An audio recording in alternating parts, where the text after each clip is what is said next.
Ho ho boardies, welcome to Borderline Games. I am Gareth and this is the Chrono Jotter episode 14. Last time we finished looking at the various recalls, including one with a murderer ambushed us outside the tool shed or the tool room in the dorm, which was quite bold considering we were right by the kitchen. Full of people apparently. Now we've decided to tell Miss Sakura about the notebook. Let's find out if that was a big mistake. So we're just about to do it now. So you're the only one I'm telling about the notebook, Miss Sakura. Please don't let anybody else know what I'm about to say. Anne nodded. Ran didn't doubt her promise for a moment. She flipped to the recall page and pointed to the listing there. These are the places you went yesterday, and the things you experienced there. Right, but not just that. I didn't write these words. The notebook wrote these words for me. Ran flipped to the notes page, where her squiggly, haphazard handwriting was. That's what I wrote. So the notebook takes notes automatically for you, about certain things. That's right. And by using the words written down by the notebook, I can project my consciousness to the points in time recorded by those lines of text, and make different choices than the ones I made in reality. Thus, I can learn about more things than I could in the real world.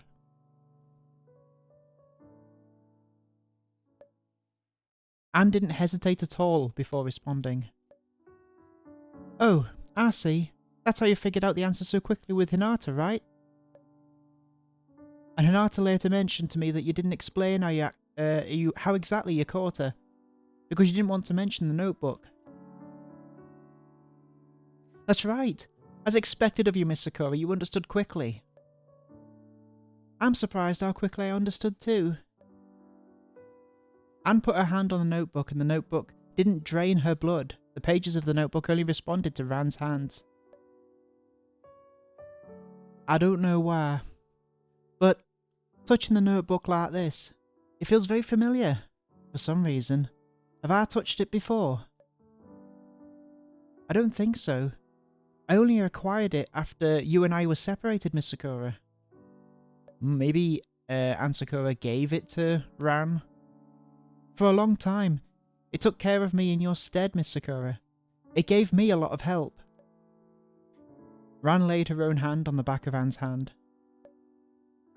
Now that I've got both the notebook and Miss Sakura, I feel like I'm not afraid of anything anymore. I hope I can be of use.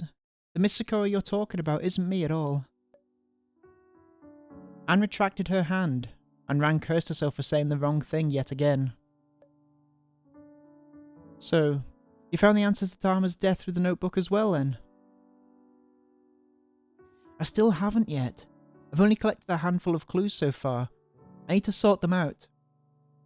And then to use those clues to find the most questionable points of the incident to analyse. Okay, let's begin then. Alright, so this is where we get a load of questions. Alright, cool. So, why did the culprit move the corpse? Was it to disguise the location of where they were murdered? How do you feel about this one, Miss Sakura? Is this worth considering? The scene of the crime's always important to any case. Carrying Tama's body must have cost the culprit additional time, and risked leaving additional evidence. But even then, she still decided to remove the corpse anyways. It's worth thinking about. That's right. This case was very unique. The culprit required a specific environment to perform the murder, which makes the true scene of the crime even more important. Let's make a note of this question. Alright, so that's an important question. Where's the murder weapon? Ran, how's this question? I actually feel like we can ignore this one based on the circumstances. We just can't get a lot of clues from the weapon. Real police investigators sometimes focus on finding the murder implement because they want to identify suspects based on how the killer acquired the weapon. To determine, based on the weapon's physical state, whether the killer is a repeat offender, and to use forensic instruments to get clues out of the weapon. But in our situation, the murder weapon was just sitting in the tool shed, and anybody could have had an opportunity to steal the keys from a Sakura. Perhaps the place where the murderer hid the weapon could be a clue. So it's most likely that I got murdered in the recall because the culprit was heading there to pick up the weapon.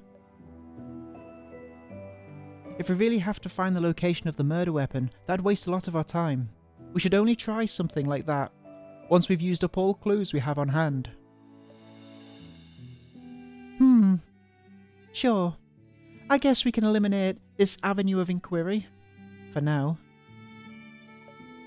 Alright, so that's gone. When was Tama Induro's corpse moved?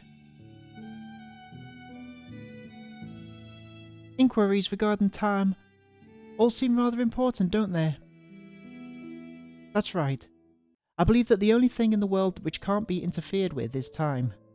And through recall, I have a broader view over time itself than anybody else. So let's use all the clues we have regarding time to their greatest extent. Alright, I'll write this question down then. Okay. Why strangle Tama Induro? It's a very interesting question. I feel like it pulls on quite a few of the clues. That's right.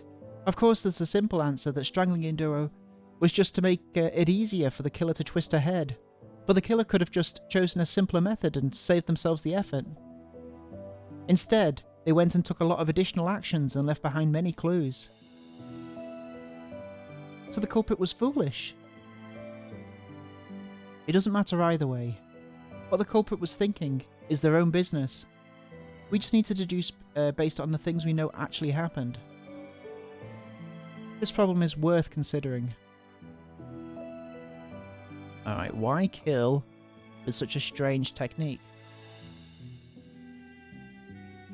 It feels like this is a really important question. Kinda, sure. Indeed, strange is a word that frequently accompanies an investigation. People often say this person died in a very strange way, so we should definitely start by trying to figure out why the culprit would do such a thing. But actual investigations don't focus on the method itself, but rather on what the culprit had to do to achieve the method. Sounds a bit circular. If we focus entirely on the method, it's too easy for us to get distracted with the killer's motives, like revenge or theatricality, right? Theatricality, or whatnot. Using Induro as an example, when we're focusing on what the killer had to be capable of doing to achieve this method, we start asking, when did the killer get the weapon? How tall did the culprit have to be able to make those marks on the tree, etc.? Specifically, focusing on the how is more meaningful and direct than the why. So that's why I think this question doesn't demand our attention. Now about the other questions you brought up just now. Those are all supporting details for the construction of this theory. They're all questions that we'll have to answer on the way to solving the fundamental question here. So to put it simply, why the culprit would use such a strange method as this isn't the fundamental question at all. I feel like they could have squozed that on. Does the culprit have an accomplice? Okay. Now there's a bit of a conundrum. It's not exactly a useless inquiry, but before solving the other problems, it's hard to judge this one at all. Let's write it down first, then, and consider it last. Alright, let's begin the reasoning. Why did the culprit move the corpse? Isn't it? Do I not click on these? I thought that's what I did last time. Okay, I gotta click here. Right. Alright, that's all the questions. Is that enough, Miss Sakura? I think so. Then next up we'll have to solve these questions in logical order. Correct. First up, why did the murderer move the body? They hoped the body would be discovered more quickly, to conceal the time of death, to conceal the method of the crime. Why would it conceal the time of death? I feel like maybe conceal the method of the crime because the tree was marked and used, right? They hoped the body would be discovered more quickly. Why would they want that? I feel like it's this, but I'm probably going to be wrong. Oh, that's right. We've mentioned the strangeness of this method over and over already. It requires so much preparation, has so many limitations, and leaves behind so many clues, which would need to be disposed of afterwards. In a situation like this, there'd be an abundance of clues at the original scene of the crime. The tree alone gave us enough information to connect the configuration of the rope to the height of the killer, allowing us to reduce the range of possible suspects. Yes, the culprit didn't want people to discover her exact methodology easily. In fact, I was only able to deduce her method after noticing many clues from the corpse, which led us to the original scene of the crime.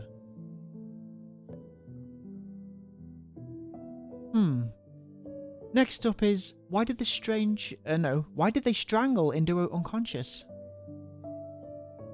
What's wrong? This question's a bit complicated. There seems to be multiple workable answers here. What does that mean? To be more precise about it, the culprit's choice to strangle Induo seems like it could achieve multiple goals. I'm not sure a single answer can encapsulate all of these goals. I see. So we should just figure out all the potential benefits that strangling Tama could have had for the culprit, and then analyse those to create a clear chain of logic, right? Correct, Mr. Ko, you've summed up things accurately, as expected. Let's begin then. Alright, so prevent Tama from struggling during the murder. The culprit tried to kill Tama via strangulation but failed. The culprit needed time to prepare the murder weapon. The culprit was trying to frame someone strong enough to choke Tama out. The culprit needed to create a false alibi for themselves. Interesting. Okay, so let's have a think about each of these options. Prevent Tama from struggling during the murder.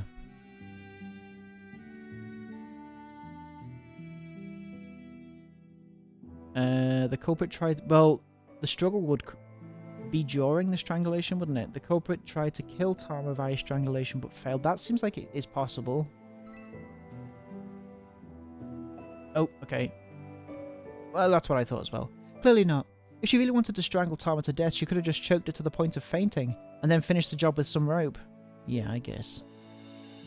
Or, hell, just use the rope to strangle her to death in the first place. The fact that she used the rope to tie Tama to the tree later on clearly indicates that the culprit had access to rope.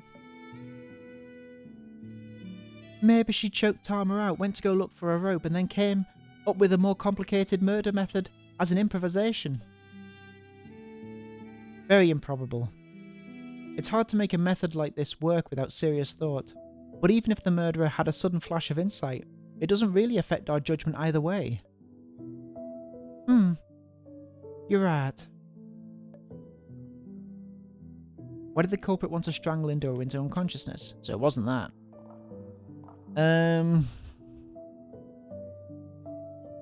Prevent her from struggling during the murder. I mean, maybe...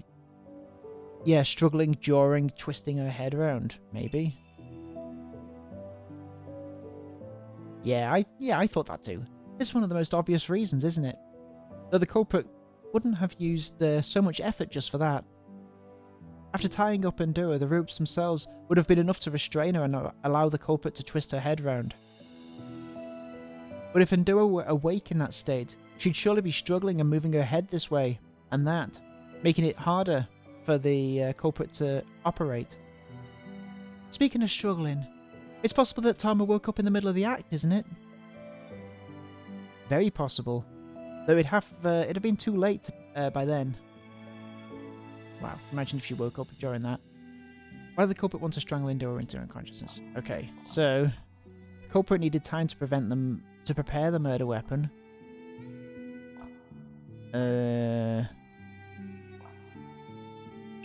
Oh, I suppose because if she's If you look at the murder weapon and method together, the culprit must have planned this out long in advance. But it's not like the culprit could run around all the time, carrying a giant wrench after all. It was brought up while we were investigating Indora's corpse as well, that everyone knows what the pipe wrench is for, after all. That's why I think the culprit is only decided to... Hang on. That's why I think the culprit only decided that it was her time to act after she saw me and Induro split up. And then the culprit strangled Induro until she fainted, and hid her somewhere before going to find the murder weapon. So you're saying that strangling Tama was to buy time for the culprit? That's right, this also implies that the culprit probably strangled Induro with her own bare hands. She was taking advantage of a spontaneous opportunity and didn't immediately have something like rope on her. Okay, why did the culprit want to strangle Induro into unconsciousness? So, these two are possible. The culprit was trying to frame someone strong enough to choke Tama out. A common way of framing someone else is to place yourself within the range of the planned radius of possible suspects, but there's no clear standard on whether someone would be able to strangle someone else or not. Hang on, what the... Right, okay. There's no clear standard on whether someone would be capable of strangling someone else or not. Okay. It's not as specific as something like height, so even if the culprit wanted to frame someone, they couldn't rely on could they strangle the victim as their criterion. Why did the culprit want to... Okay, so that one is not an option, is that what we're saying? Cool. The culprit needed to create a false alibi for themselves. The culprit could have killed Induro immediately after choking her out, but the process would have taken some time, and there'd be a large amount of blood on the culprit. That would have been difficult to clean. Plus, she needed time to get her murder implement, and to clean up her bloodied clothes afterwards, not to mention the risk of her being witnessed. So, after the culprit choked Tama out, appearing before the rest of us before going to kill Tama properly would be very sensible choice. And that's exactly what she did, and she expanded the pool of potential suspects in the process. A very effective act. Alright, these are the benefits that strangling Induro could have had for the culprit. I hadn't thought it would turn out to be such a rational decision. Let's continue then.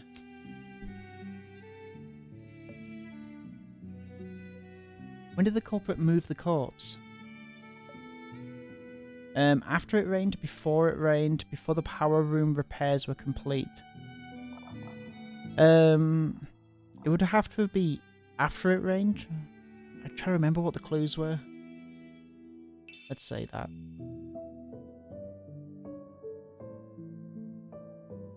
Oh yeah, that's right. There's no doubt about it. The fact that Induro's body was wet from the rain, while the undersides of her boots remained clean, indicates that Induro was already dead when she got soaked by the rain. She could no longer walk on her own at that point. Did the culprit make an oversight? Everyone knows how frequently it's been raining recently. If she'd prepared rain protection, or she'd smothered mud on Tama's shoes, she could have really confused us. It wouldn't have made a big difference either way, because the important thing isn't if Induro was alive while she was getting rained on, it was whether she was even outside at all while it was raining.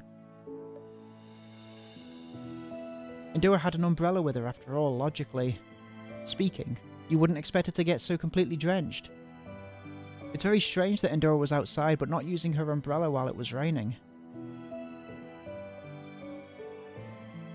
But the killer's lack of preparation against inclement weather is indeed strange. Oops. This suggests that it's possible that she didn't begin committing the murder during the rain, but rather that it suddenly began to rain during the process of the murder. Right. And the rain must have started while she was killing Tama.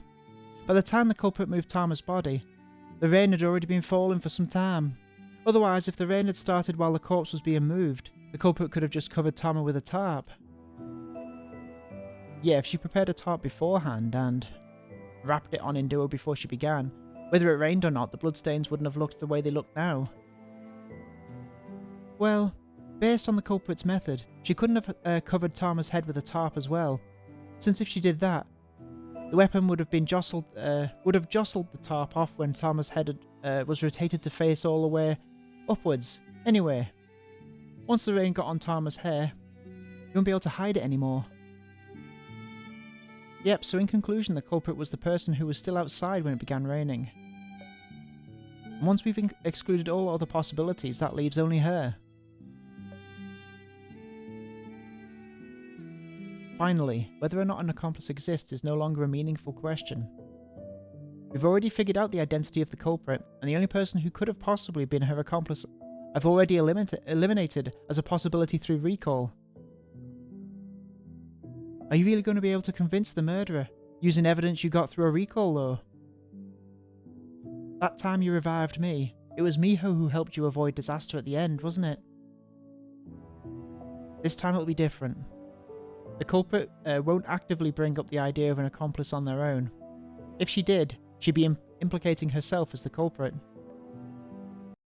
Interesting. So, we've solved all the problems up to this point then?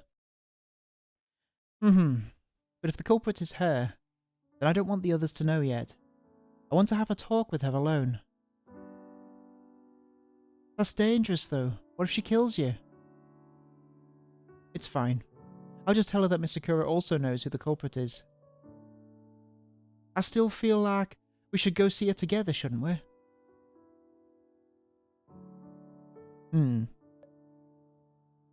Normally I'd be ecstatic to go anywhere together with Misakura, of course, but this time compared to the how, I'm really more curious about the culprit's why. Maybe it'll even help me restore some of my memories. I still don't want Misakura to know about that yet. If we go together and we both get killed, then we're all going to be in real trouble. After all, she did kill me in a recall. Alright then. Be careful, okay? Don't worry, Miss Sakura. I told you that I'd never leave you ever again. Gonna end up being killed.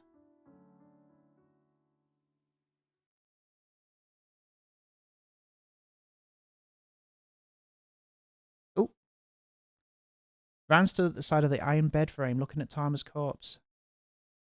The body bag that she'd been held in had long since been disposed of, and now Tama was wearing a hospital gown that fit her well. Looks like everyone's got clothes tailored exactly to their own fit.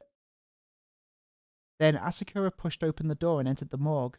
She walked right past Ran and leaned onto the wall. Ibuki-san, calling me to come here alone. I don't suppose you're expecting me to carry a conversation with Tama all on my own. I know who the culprit is. And yet you call only me here? Ran looked at her and nodded. So you think I'm the culprit then? I'd rather not say, yet. I'm afraid that Endura will wake up if I do, and there's some things I don't want her to hear. The corners of Asakura's eyes drooped. Her sharp gaze made Ran worried that Asakura might actually decide to kill her. How kind of you, though I don't particularly want her to revive either. By the way, just so you know, Miss Sakura also knows the identity of the culprit. Don't worry, I'm not going to do anything to you. Pretty sure you caved in my skull in that recall, but sure, whatever you say.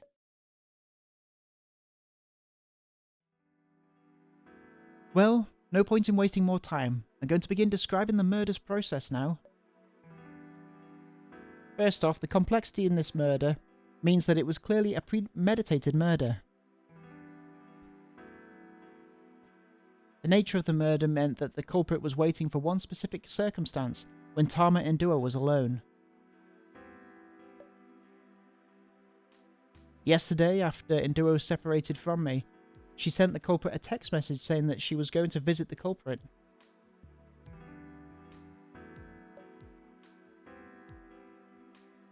Come on. You can stop with the culprit thing. You're clearly gunning for me. I haven't said any such thing yet. After the culprit received the text, she thought that this was a valuable opportunity, so she met up with Endura at the power room. After meeting Enduro, the culprit strangled her until she fainted. If the culprit just needed time to get the murder weapon, she'd have made preparations before Enduro arrived. Since, based on Endoro's personality, she wouldn't leave the site until she'd met up with the culprit. But the culprit still needed to use Enduro to generate an alibi for herself. So in order to prevent Enduro from contacting the other students, and just in case she managed to escape somehow, the killer locked Enduro in the spare parts closet inside the generator room and locked it.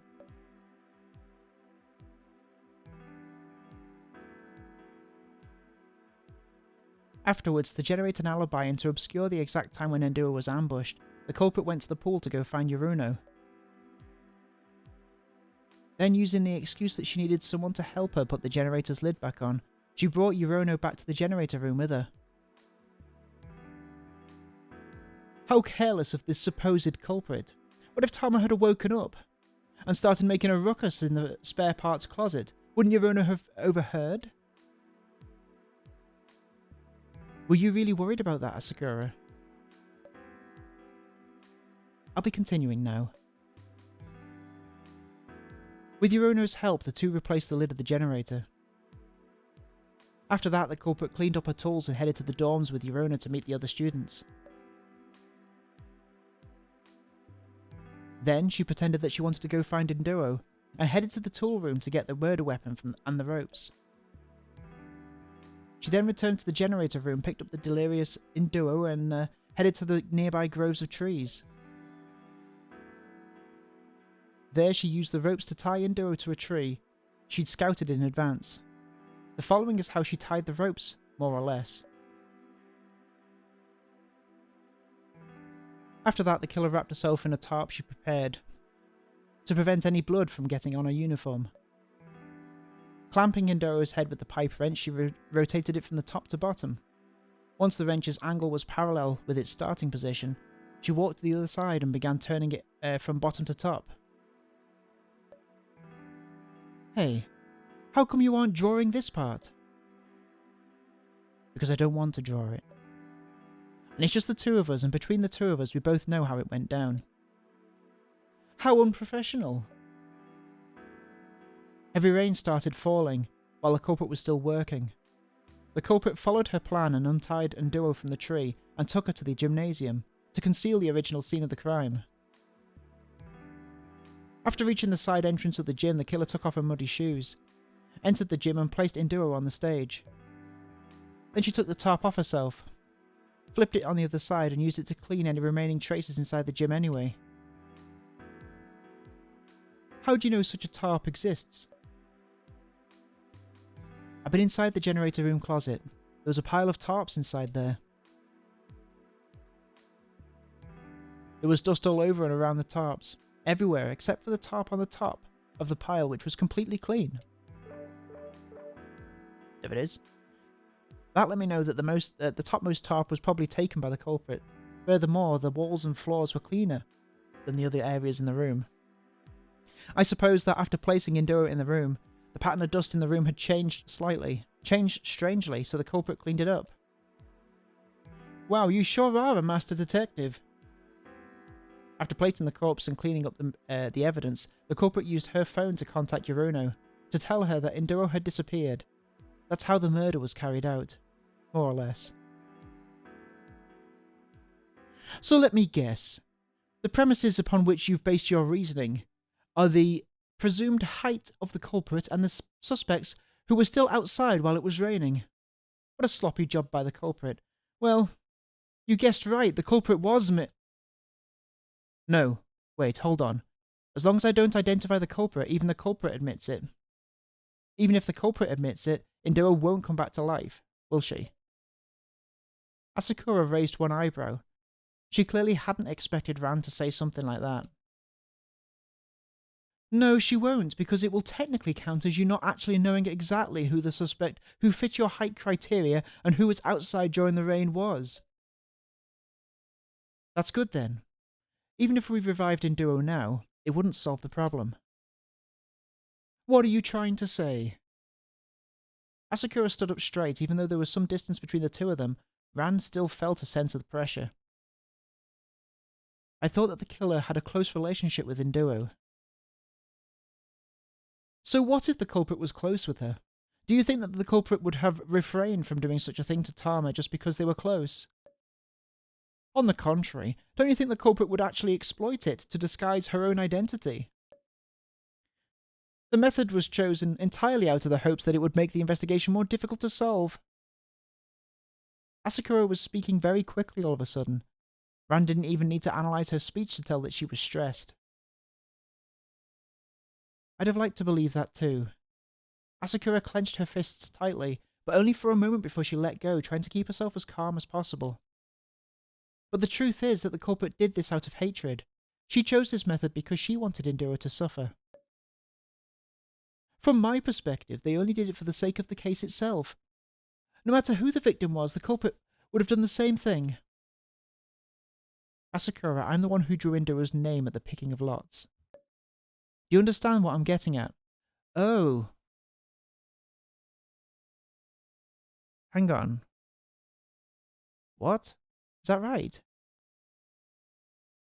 I'm the one who drew Indira's name at the picking of the lots, so she didn't need to kill her. Asakura didn't show any emotion in reaction to Ran's words. She knew that if she was identified as the culprit, then the person who actually drew Tama Indira's name would understand exactly what it meant. Ran set her hand on the iron bed frame and took a step forward. Oh, so Ran is the target, which is why she was killed. I guess, is that right? After Indiro learned who the culprit was, she'd surely cooperate with the culprit as best as she could to ensure that her plan would go smoothly, right? So, Tama was the actual accomplice?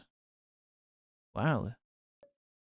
And before all this, I also believed that the culprit was in the same situation as Indiro. She'd also choose to cooperate with Indiro, but the amount of suffering that the culprit's plan would inflict on Indiro was just too horrifying. The culprit was someone very important to Indiro.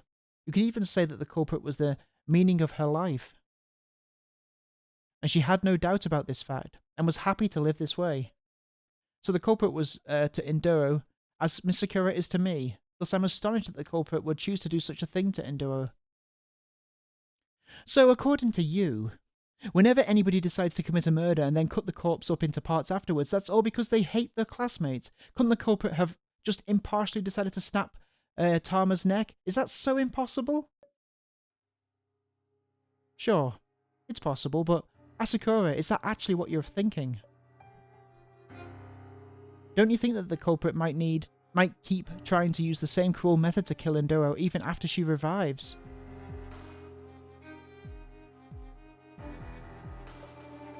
Even if the designated victim wasn't Indiro, don't you think the culprit would keep finding excuses to kill her anyway, using the fact that she witnessed the crime to justify it?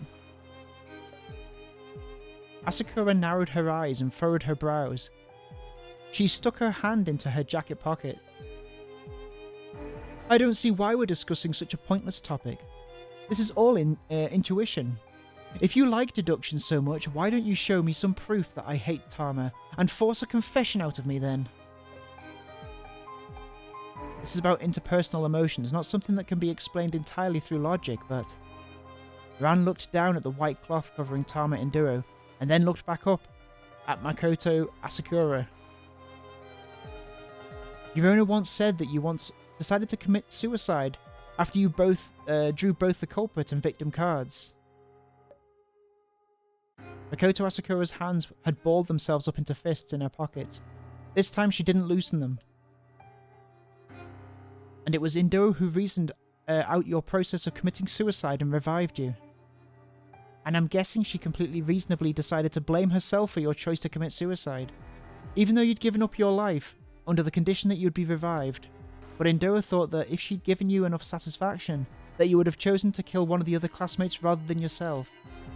And after that, her concern for you intensified and redoubled in magnitude, and because of this you grew tired of Indiro, and even began to hate her. Asakura was suddenly standing over Ran, looming over Ran. Ran hadn't even noticed when she'd got so close. Asakura looked down, staring at Ran. And all of this, you intuited, as well? Intuited, that's the word.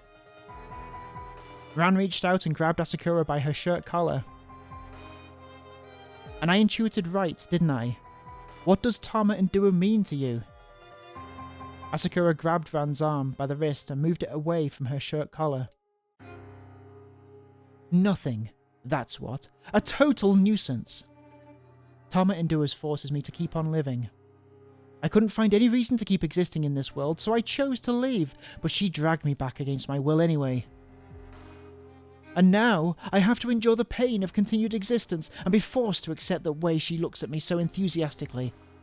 So I turned her head around so she would stop looking at me like that.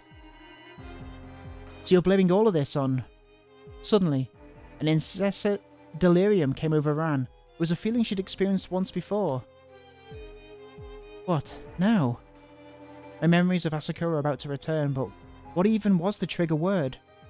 Asakura. Ran's body swayed and she almost collapsed to the ground. Asakura, after a moment of hesitation, reached out and supported her.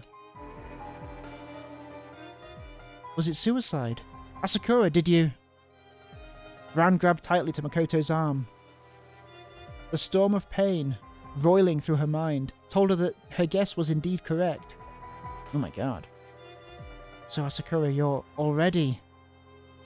Her thoughts cut off there. Everything before Ran began to twist and distort, before finally fading out into infinite darkness.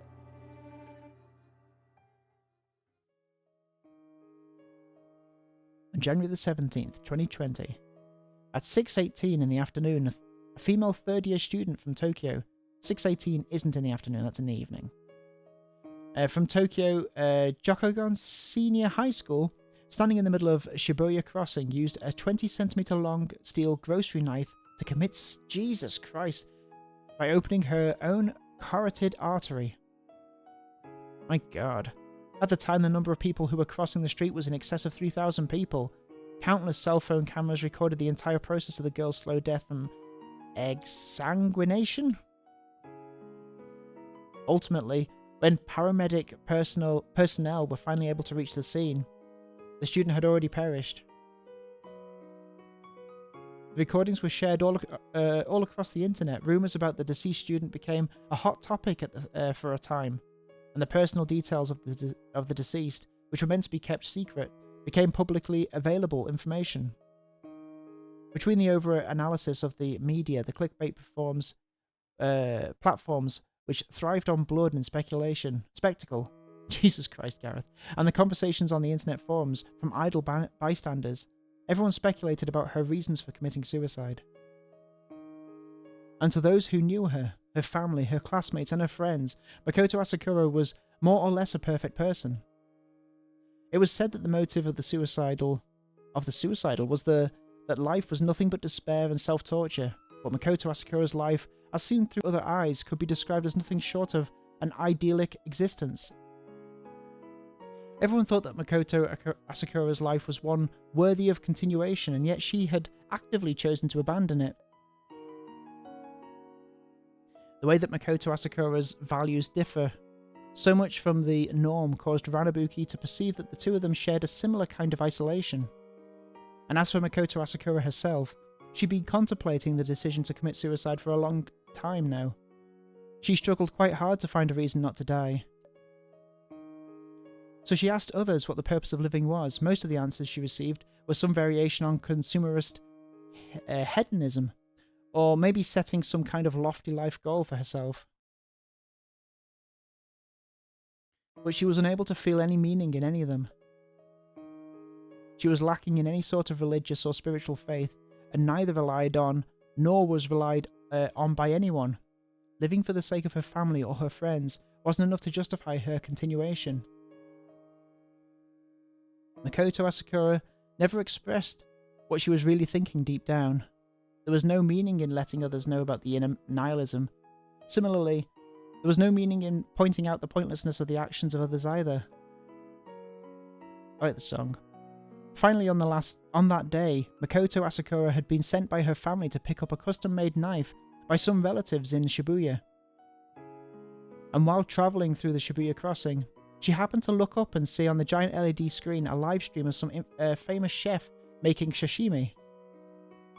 When the camera fixed itself upon the fish's head, the giant's eye of the fish blindly and unfocusedly stared out into space, and had an unexpected provocative effect on Asakura's heart, and so she took the knife and cut her own neck. Ran felt like she and Asakura were travelling the same road. Asakura had simply reached the end sooner than Ran.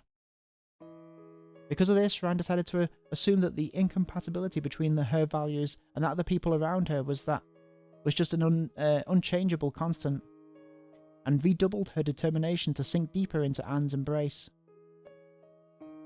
So what was Asakura to Ran? Anne Sakura's existence was the source of Ran's certainty. That Ranabuki would never take the same road as Makoto Asakura. Were they in school together? What is it? What's the deal? Ran stared with wide eyes as she recovered from her delirium. She grasped the side of the iron bed and straightened herself up shakily. Asakura watched her from the side without speaking. Just like the situation with Koizumi-sensei. I already knew about Asakura, and she's even already died? Well, she's not only just perfectly alive here, I even saw a lot of things in those memories that were things that only Asakura herself ought to know. Just who is it that's showing me these things? And with Asakura herself being here, whose memories must be the truth? Those memories must be the truth, right? Just had a bit of a headache, everything's fine now, please continue speaking. I don't have anything more to say. I think you should give yourself and Indoro a chance. She can give you the meaning you want. Is there even a point? Both of them have long since died already, haven't they?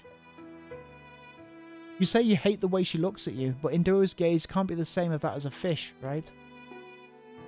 What am I even doing? There's no way that Asakura's destiny of suicide can be changed. Just like how it doesn't matter how much resolve Koizumi-sensei builds up for herself.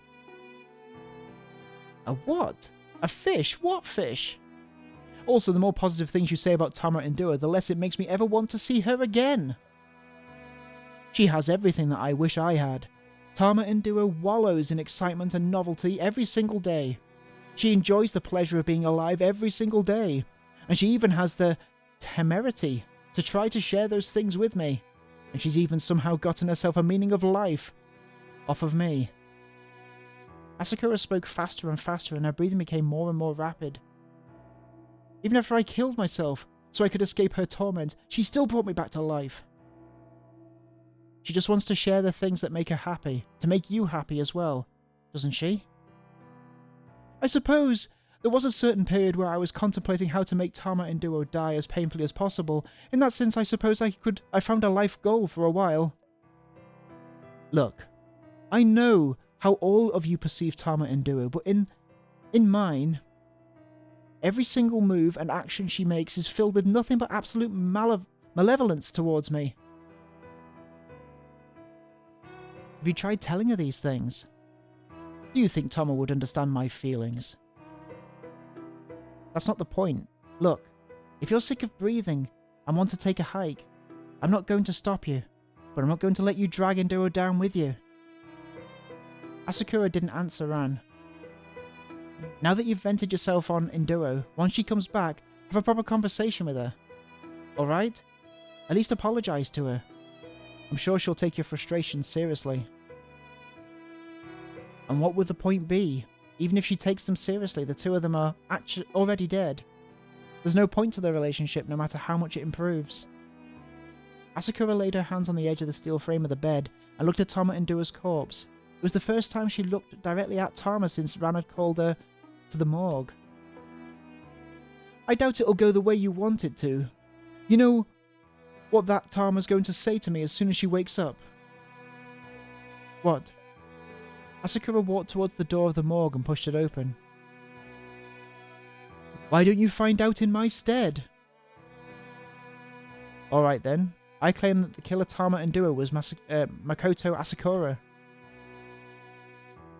I confess to being the culprit. Your reasoning was accurate. After finishing that sentence, Makoto Asakura closed the door and left the morgue.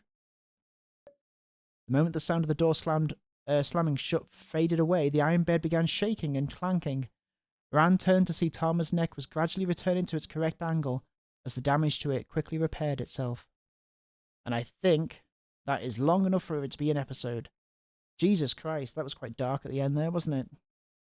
I guess, I mean, how is Tama going to respond? Is it going to be surprising? Is she going to not be as, is she going to come out of this changed, having realized that, I wonder who Asakura's victim actually was, because it wasn't Tama, right? So I wonder how she'll react to that. Anyway, that's another episode of Borderline Games. Thank you so much for watching this episode of Chrono Jotter, and I will see you next time right here.